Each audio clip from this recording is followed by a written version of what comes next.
അസ്സലാമു അലൈക്കും വറഹ്മത്തുള്ളാഹി വബറകാതുഹു.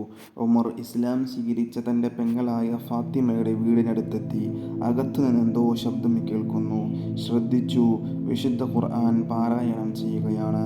കോപത്തോടെ വാതിലിൽ മുട്ടി. വാതിൽ തുറക്കൂ. ഫാത്തിമക്ക് കാര്യം മനസ്സിലായി. ഖുർആൻ എഴുതിയ ഏട് ഒളിപ്പിച്ചു വെച്ചു. വാതിൽ തുറന്നു. നിങ്ങൾ മുഹമ്മദിൻ്റെ മതത്തിൽ ചേർന്നുവോ? അതും ചോദിച്ചുകൊണ്ട് സഈദിനെ ആക്രമിച്ചു. ഫാത്തിമ ഇടയിൽ ചാടി വീണു. ഫാത്തിമ റളിയല്ലാഹു അൻഹയ്ക്കും മടികിട്ടി. നെറ്റി പൊട്ടി രക്തമൊലിച്ചു. കണ്ണീരും വിയർപ്പും രക്തത്തുള്ളികളും ഒന്നു ചേർന്നു. ഫാത്തിമയുടെ മുഖം മാറി. ഉമറിനെ തുറിച്ചു നോക്കി. താൻ കണ്ടു പരിചയിച്ച ഫാത്തിമയല്ലല്ലോ ഇത്. ഇതാ ഒരു ധീര വനിത. ഫാത്തിമ സംസാരിച്ചു. ഉമർ, ഞങ്ങൾ ഇസ്ലാം മതം സ്വീകരിച്ചു കഴിഞ്ഞു. ഇനി ഒരു ശക്തിക്കും ഞങ്ങളെ പിന്തിരിപ്പിക്കാനാവില്ല. നിങ്ങൾക്ക് എന്ത് വേണമെങ്കിലും ചെയ്യാം. ധീരമായ പ്രഖ്യാപനം. ഉമർ ഞെട്ടി. ഇത്ര ശക്തമാണോ ആ വിശ്വാസം? ഉമർ തളരുകയാണ്. ഫാത്തിമ, എന്താണ് നിങ്ങൾ വായിച്ചു കൊണ്ടിരുന്നത്?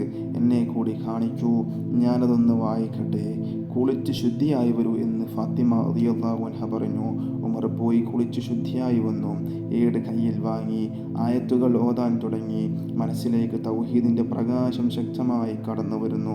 ഉമറിൻ്റെ നയനങ്ങൾ നിറഞ്ഞൊഴുകി. അള്ളാഹുവിൻ്റെ വചനങ്ങൾക്ക് എന്തൊരു വശ്യത! വായിക്കും തോറും വിശ്വാസം ശക്തമാകുന്നു. ഫാത്തിമ, എവിടെയാണ് പ്രവാചകൻ? എനിക്കൊന്ന് കാട്ടിത്തരൂ. ആ മുഖമൊന്ന് കാണണം, ഉപദേശം കേൾക്കണം. ഉമർ ആകെ മാറിപ്പോയി. അള്ളാഹു അല്ലാതെ മറ്റൊരു ഇലാഹില്ലെന്നും മുഹമ്മദ് അവൻ്റെ റസൂലാണെന്നും വിശ്വസിച്ചു കഴിഞ്ഞു. പ്രവാചകൻ ദാറുൽ അർഖമിലാണുള്ളത്. നമുക്കങ്ങോട്ട് പോകാം. വികാരഭരിതമായ മനസ്സുമായി ഉമർ നടന്നു. അകലെ അർഖമിൻ്റെ വീട് കാണാം. അവിടെയാണ് പ്രവാചകൻ, കൂടെ സത്യവിശ്വാസികളും. അങ്ങെത്താൻ ധൃതിയായി. നടത്തത്തിന് വേഗം കൂടി. ദാറുൽ അർഖമിൽ ഇരിക്കുന്നവർ ആ കാഴ്ച കണ്ടു. ഉമർ ധൃതിയിൽ വരുന്നു. കയ്യിൽ വാളമുണ്ട്. ഹംസ റളിയല്ലാഹു അൻഹു ചാടി എഴുന്നേറ്റ് പ്രഖ്യാപിച്ചു. ഉമർ നല്ല ഉദ്ദേശവുമായിട്ടാണ് വരുന്നതെങ്കിൽ കൊള്ളാം.